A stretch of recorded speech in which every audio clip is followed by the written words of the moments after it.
কোন নেতা খেতা ফোন দিলে যে অমুক কাজ করো, বালি নিয়ে যাচ্ছে, ওকে ধরে সুবহানাল্লাহ পড়াও না। ওরা সরাসরি শুনবে কার কথা?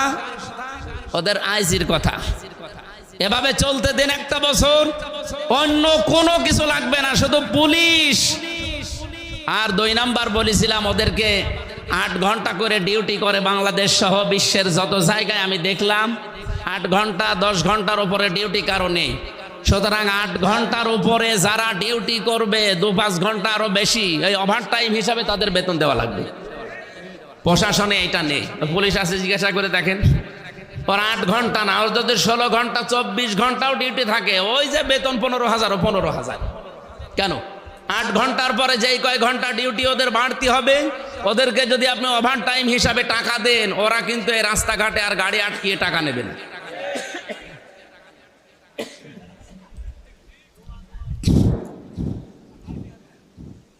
না, আমরা চাই এটা। আর ইসলাম যদি আসে এটাই হবে। 8 ঘন্টার পরে সে যেখানে ডিউটি করবে ওভার টাইম 4 ঘন্টা 5 ঘন্টা হিসাব করে তার বেতন বাড়িয়ে দেওয়া হবে।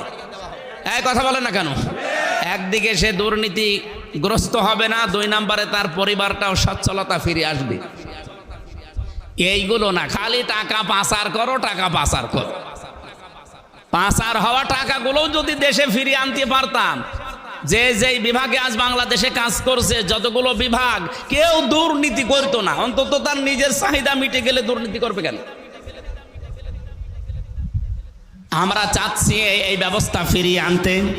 3 নম্বরে আল্লাহ জানিয়েছেন ইয়াতীমান যা মাকরাবা, হে নবী, নিকট আত্মীয়র ভেতরে যারা এতিম, ইয়াতীমান যা মাকরাবা, নিকট আত্মীয়র ভেতরে যারা এতিম, তাদের খোঁজ খবর নেন। আমরা যারা এই দেশে একামতের দিনের দায়িত্ব পালন করছি, অন্তত আমরা যেন এটা মেনে চলতে পারি। হ্যাঁ, অনেক ক্ষেত্রে সম্ভব হয় না আমাদের স্ত্রীর কারণে। সম্মানিতা মা বোনেরা, শুধু নামাজ পড়া, রোজা রাখা আর কালো বোরকা পরা ইবাদত না।